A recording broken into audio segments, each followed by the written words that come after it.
காலிமுகத்திடல் போராட்டத்தில் துரத்தி எரிக்கப்பட்ட பேருந்துகள். இதுவரை இழப்பீடு வழங்கப்படவில்லை என தனியார் பேருந்துரிமையாளர்கள் சங்கம் குற்றச்சாட்டு. வெளிநாட்டு சுற்றுலா பயணியிடம் மிக நேர்மையாக நடந்த நபரின் காணொளி வைரல். என்ன சொன்னார் தெரியுமா? 500. No. 280, man. Tip for you. No tip. No tip. No tip? Oh my God. ஸ்ரீலங்காவில் மரத்தின் மேலேறிய யானை, கடும் குழப்பத்தில் மக்கள். வளமையிலும் உயரும் சுற்றுலா பயணிகளின் எண்ணிக்கை. விகாரை ஒன்றின் அறையில் போலீசாருக்கு காத்திருந்த அதிர்ச்சி. தொடரும் பௌத்த பிக்குகளின் கேவல செயல்.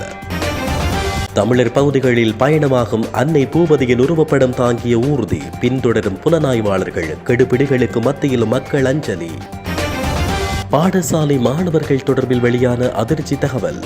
ஆரம்பிக்கப்படுகிறது பாடசாலைகள் தோறும் விசேட கணக்கெடுப்பு. மக்களுக்கு மகிழ்ச்சி செய்தி. 1 கிலோ தக்காளி மொத்த விலை 15 ரூபாய், பூஞ்சி 40 ரூபாய். ஈரான் மீதான இஸ்ரேலின் தாக்குதல். தங்கம் மற்றும் எண்ணெயின் விலை திடீரென்று உயர்வு. இந்திய நாடாளுமன்ற தேர்தல். வாக்கினை செலுத்தினார் இளைய தளபதி விஜய்.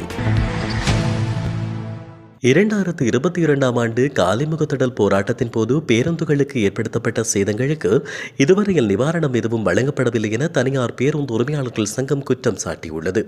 இந்த விடயம் தொடர்பில் ஜனாதிபதி மற்றும் நிதியமைச்சர் உட்பட பல்வேறு தரப்பினரிடம் கோரிக்கை விடுக்கப்பட்ட போதிலும் எவ்வித இழப்பீடும் கிடைக்கவில்லை என குறித்த சங்கத்தின் தலைவர் கெமனு விஜயரத்ன தெரிவித்துள்ளார். அத்துடன் சில பேருந்து உரிமையாளர்கள் பேருந்துகளை பழுது பார்ப்பதற்காக காப்பீட்டுத் தொகையை பெற்றாலும் ஏனையவர்கள் அவ்வாறு பெறவில்லை என்றும் இதன் காரணமாக அவர்கள் தமது சொந்த பணத்தை செலவிட நேரிட்டதாகவும் அவர் குறிப்பிட்டார். மேலும் நிதி பிரச்சனையின் காரணமாக பல பேருந்துகள் பழுது பார்க்கப்படாமல் இருப்பதாகவும் அவர் சுட்டிக்காட்டியுள்ளார். 2022ஆம் ஆண்டு காலிமுகத்திடலில் இடம்பெற்ற மக்கள் போராட்டத்தின் போதும் பல தனியார் பேருந்துகள் சேதமாக்கப்பட்டதுடன் சில பேருந்துகள் எரிக்கப்பட்டன. அரசாங்க எதிர்ப்பு ஆர்ப்பாட்டக்காரர்களை தாக்கும் அரசாங்க சார்பு குழுக்களை ஏற்றிச் செல்வதற்கு குறித்த பேருந்துகள் பயன்படுத்தப்பட்டதாக கூறி இந்த தாக்குதல்கள் நடத்தப்பட்டன. இந்நிலையில் பேருந்துகள் வாடகைக்கு விடப்படும் சூழலில் பேருந்துகளை குறிவைப்பது நியாயம் அற்றது என்றும் இந்த சம்பவம் குறித்து விசாரணை நடத்தி இழப்பீடு வழங்க வேண்டும் என்றும் தனியார் பேருந்துரிமையாளர்கள் சங்கம் கோரிக்கை விடுத்தது. போராட்டத்தின் போது நடத்தப்பட்ட தாக்குதல்களில் சுமார் 40 பேருந்துகள் சேதமடைந்தமை குறிப்பிடத்தக்கது. வெளிநாட்டவர் ஒருவரை ஏமாற்றி 800 ரூபாவுக்கு வடைவிற்ற குற்றச்சாட்டில் கைது செய்யப்பட்ட நபர் இன்று நீதிமன்றத்தில் முன்னிலைப்படுத்தப்பட உள்ளார். இதேவேளை இளநீர் விற்கும் நபர் ஒருவர் மிக நேர்மையாக சுற்றுலா பயணி ஒருவரிடம் பணம் வசூலித்திருந்தமையும் அவர் கொடுத்த ஊக்கத்தொகையை பெற மறுத்தமையும் மக்களால் அதிகம் பாராட்டப்பட்டு வருகிறது. இதோ அந்த காணொளி.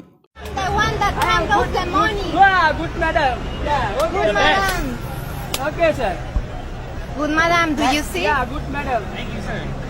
Please, madam. 480. 500. No. 280, man. Tip for you. No tip. No tip. No tip? Oh my God. First person in the world that gonna send me a tip. No tip. 500, it's okay, No. sir?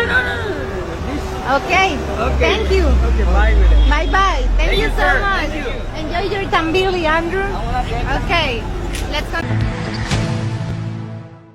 Yala தேசிய பூங்காவில் யானை ஒன்று மரத்தில் ஏறி அமர்ந்திருப்பதாக குறிப்பிட்டு சமூக வலைதளங்களில் பகிரப்பட்ட படம் ஏஐ தொழில்நுட்பத்தை பயன்படுத்தி உருவாக்கப்பட்ட படம் என்பதுடன் இது தொடர்பில் சமூக வலைதளங்களில் வெளியான செய்திகள் போலியானவை என கேஸ்ட்ராக் தலைமுறை உறுதி செய்துள்ளது.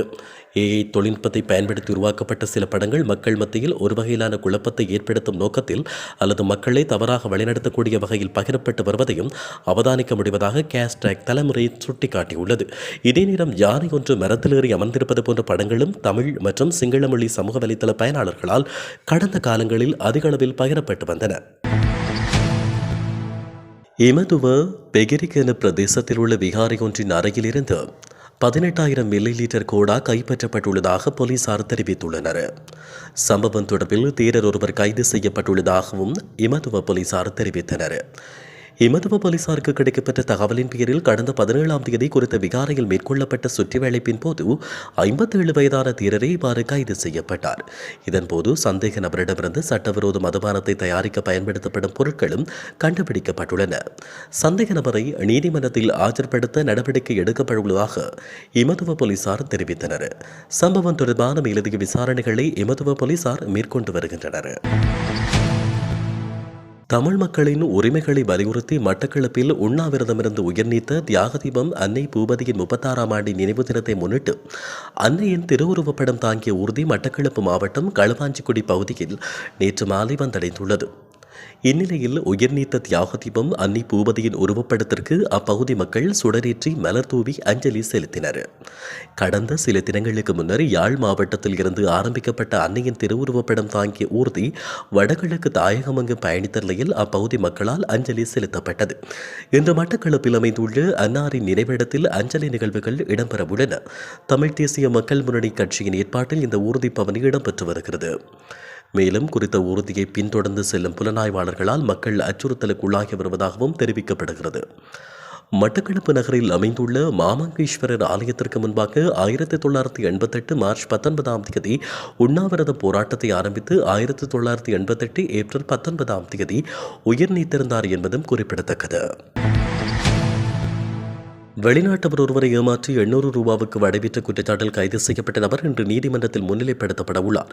இதேவேளை இளநீர் விற்கும் நபர் ஒருவர் மிக நேர்மையாக சுற்றுலா பயணி ஒருவரிடம் பணம் வசூலித்திருந்தமையும் அவர் கொடுத்த ஊக்கத்தொகையை பெற மறுத்தமையும் மக்களால் அதிகம் பாராட்டப்பட்டு வருகிறது. இதோ அந்த காணொளி. The one that handles the money. Wow, good madam. Yeah, okay. Good madam. Okay, sir. Good madam, do you see? Yeah, good madam. Thank you, sir. Three piece, madam. 480. 500. No. 280, man. Tip for you. No Because tip. No tip. no tip. Oh my God. First person in the world that gonna send me a tip. No tip. What? 500, it's okay, No. sir. This. Okay. Okay. Thank you. Okay, bye, madam. Bye. Thank you so sir. much. Thank you. Enjoy your tambili, Andrew. Okay. Let's go. Yala தேசிய பூங்காவில் யானை ஒன்று மரத்தில் ஏறி அமர்ந்திருப்பதாக குறிப்பிட்டு சமூக வலைதளங்களில் பகிரப்பட்ட படம் ஏஐ தொழில்நுட்பத்தை பயன்படுத்தி உருவாக்கப்பட்ட படம் என்பதுடன் இது தொடர்பில் சமூக வலைதளங்களில் வெளியான செய்திகள் போலியானவை என கேஸ்ட்ராக் தலைமுறை உறுதி செய்துள்ளது. ஏஐ தொழில்நுட்பத்தை பயன்படுத்தி உருவாக்கப்பட்ட சில படங்கள் மக்கள் மத்தியில் ஒரு வகையிலான குழப்பத்தை ஏற்படுத்தும் நோக்கத்தில் அல்லது மக்களை தவறாக வழிநடத்தக்கூடிய வகையில் பகிரப்பட்டு வருவதையும் அவதானிக்க முடிவதாக கேஸ்ட்ராக் தலைமுறை சுட்டிக்காட்டியுள்ளது. இதே நேரம் யானை ஒன்று மரத்தில் ஏறி அமர்ந்திருப்பது போன்ற படங்களும் தமிழ் மற்றும் சிங்கள மொழி சமூக வலைதள பயனாளர்களால் கடந்த காலங்களில் அதிக அளவில் பகிரப்பட்டு வந்தன. எதிர்வரும் நாட்களில் பாடசாலை மாணவர்கள் நீரிழிவு நோயினால் பாதிக்கப்பட்டுள்ளனரா என்பதை கண்டறிய விசேட கணக்கெடுப்பு நடத்தப்படும் என தெரிவிக்கப்பட்டுள்ளது. குறித்த தகவலை சமூக மருத்துவ நிபுணர் ஷெரின் பாலசிங்கம் தெரிவித்துள்ளார். நீரிழிவு நோய் பாதிப்பு குறித்து அவர் மேலும் கருத்து தெரிவிக்கையில் பாடசாலை மாணவர்களை மையப்படுத்தி நடத்தப்பட்ட சோதனையில் உடல் பருமன், உயரத்துக்கேற்ற இடையில்லாமை ஆகிய 2 காரணிகள் கண்டறியப்பட்டுள்ளன. அத்துடன் நகர்ப்புறங்களில் உள்ள பெரும்பாலான குழந்தைகள் இந்த ஆபத்து காரணிகளால் உயிரிழந்திருப்பது தெரிய வந்துள்ளதாகவும் குறிப்பிடப்பட்டுள்ளது. மேலும் பாடசாலை சிற்றுண்டி சாலைகளில் விற்பனை செய்யப்படும் உணவு தொடர்பில் சுகாதார அமைச்சினால் முன்னர் தயாரிக்கப்பட்ட ஆலோசனை தொடர்பால் தற்போது செயலிழந்துள்ளதாகவும் தெரிவிக்கப்படுகிறது. தம்புள்ளை பொருளாதார மத்திய நிலையத்தில் 1 கிலோ தக்காளியின் மொத்த விலை நேற்று 17ஆம் தேதி 15 ரூபாவாக குறைந்திருந்தது. மேலும் 1 கிலோகிராம் போஞ்சி மொத்த விலை 40 ரூபாய் வரையும், முள்ளங்கி 1 கிலோ மொத்த விற்பனை விலை 35 ரூபாய் வரையும், 1 கிலோ கெக்கரி மற்றும் வெள்ளரியின் மொத்த விற்பனை 20 ரூபாய் வரையும், மொத்த விலை 1 கிலோ வெண்டைக்காய் 40 ரூபாவாகவும், 1 கிலோ வெண்டைக்காய், கனாங்கழுத்தி, பீக்கங்காய் ஆகியவற்றின் மொத்த விலை 50 ரூபாவாகவும் குறைவடைந்திருந்தது. ஈரான் மீது இஸ்ரேல் நடத்திய ஏவுகணை தாக்குதலின் பின்னர் உலக சந்தையில் எண்ணெய் மற்றும் தங்கத்தின் விலை சடுதியாக உயர்வடைந்துள்ளதாக சர்வதேச ஊடகங்கள் செய்தி வெளியிட்டுள்ளன. பங்குகளும் பாரிய அளவில் சரிவை சந்தித்துள்ளதாக தெரிவிக்கப்படுகிறது. கடந்த வாரம் இஸ்ரேல் மீது ஈரான் ட்ரோன் மற்றும் ஏவுகணை தாக்குதலை மேற்கொண்ட நிலையில் அதற்கு பதிலடியாக இந்த தாக்குதல் இஸ்ரேலால் மேற்கொள்ளப்பட்டுள்ளது. இந்நிலையில் உலகளாவிய ரீதியில் கச்சா எண்ணெய் மற்றும் தங்கம் பங்குகள் போன்றவற்றில் இது பாரிய தாக்கத்தை செலுத்தியுள்ளதாக பொருளாதார வல்லுநர்கள் குறிப்பிட்டனர். இதன்படி வெள்ளிக்கிழமை காலை ஆசிய வர்த்தகத்தில் பிரெஞ்சு கச்சா எண்ணெய் ஒரு பீப்பாய்க்கு சுமார் 3% உயர்வடைந்து சுமார் $90 உயர்வடைந்துள்ளது. அதே நேரம் தங்கம் ஒரு அவுன்ஸ் $2400 மேல் புதிய உச்சமாக பதிவாகியுள்ளது. ஜப்பான், ஹாங்காய் மற்றும் தென்கொரியாவில் பெஞ்ச்மார்க் பங்கு குறியீடுகளும் தாக்குதல் செய்திக்கு பின்னர் சரிவடைந்தன. கடந்த வார இறுதியில் ஈரானின் ட்ரோன் மற்றும் ஏவுகணை தாக்குதலுக்கு பின்னர் இஸ்ரேலின் எதிர்வினையை முதலீட்டாளர்கள் உன்னிப்பாக கண்காணித்து வருகின்றனர் என்று சர்வதேச ஊடகமான BBC செய்தி வெளியிட்டுள்ளது. இந்தியாவின் 18வது நாடாளுமன்ற தேர்தல் இன்று ஆரம்பிக்கப்பட்டுள்ள நிலையில் நடிகரும் தமிழக வெற்றிக் கழக தலைவருமான விஜய் தன்னுடைய வாக்கினை செலுத்தியுள்ளார். இன்று ஆரம்பிக்கப்பட்ட 18வது நாடாளுமன்ற தேர்தல் இன்று தொடங்கி ஜூன் மாதம் 1ஆம் தேதி வரை 7 கட்டங்களாக நடைபெறுகிறது. இந்நிலையில் திரைப்பிரபலங்கள் மற்றும் அரசியல்வாதிகள், மக்கள் என பல்வேறு தரப்பினரும் தங்கள் வாக்குகளை செலுத்தி வருகின்றனர். இதில் தமிழகம், புதுச்சேரி உட்பட 21 மாநிலங்களில் 102 தொகுதிகளில் முதல்கட்ட தேர்தல் இன்று நடைபெறுகிறது. இந்நிலையில் தமிழகம் மற்றும் புதுச்சேரியில் உள்ள 40 தொகுதிகளில் நாடாளுமன்ற தேர்தலுக்கான முதல்கட்ட வாக்குப்பதிவு காலை 7 மணிக்கு தொடங்கி நடைபெற்று வருகிறது. காலையில் இருந்து மக்கள் தங்களுடைய ஜனநாயக கடமையை ஆற்றி வரும் நிலையில் பதற்றமான வாக்குச்சாவடிகளில் 3 அடுக்கு பாதுகாப்பு போடப்பட்டுள்ளது. இந்நிலையில் தமிழக வெற்றிக் கழக தலைவர் விஜய் சென்னை நீலாங்கரையில் உள்ள வாக்குச்சாவடி மையத்தில் தன்னுடைய வாக்கினை பதிவு செய்தார். அதேவேளை நடிகர் விஜய் தமிழக வெற்றிக் கழக தலைவரான பின்னர் செலுத்துகின்ற முதல் வாக்கு இது என்பதும் குறிப்பிடத்தக்கது. காலிமுகத்திடல் போராட்டத்தில் துரத்தி எரிக்கப்பட்ட பேருந்துகள், இதுவரை இழப்பீடு வழங்கப்படவில்லை என தனியார் பேருந்துரிமையாளர்கள் சங்கம் குற்றச்சாட்டு. வெளிநாட்டு சுற்றுலா பயணியிடம் மிக நேர்மையாக நடந்த நபரின் காணொளி வைரல். என்ன சொன்னார் தெரியுமா?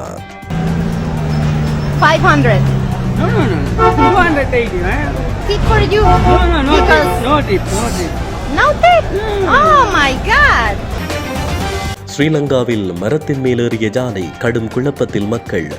வளமையிலும் உயரும் சுற்றுலா பயணிகளின் எண்ணிக்கை. விகாரை ஒன்றின் அறையில் போலீசாருக்கு காத்திருந்த அதிர்ச்சி, தொடரும் பௌத்த பிக்குகளின் கேவல செயல்.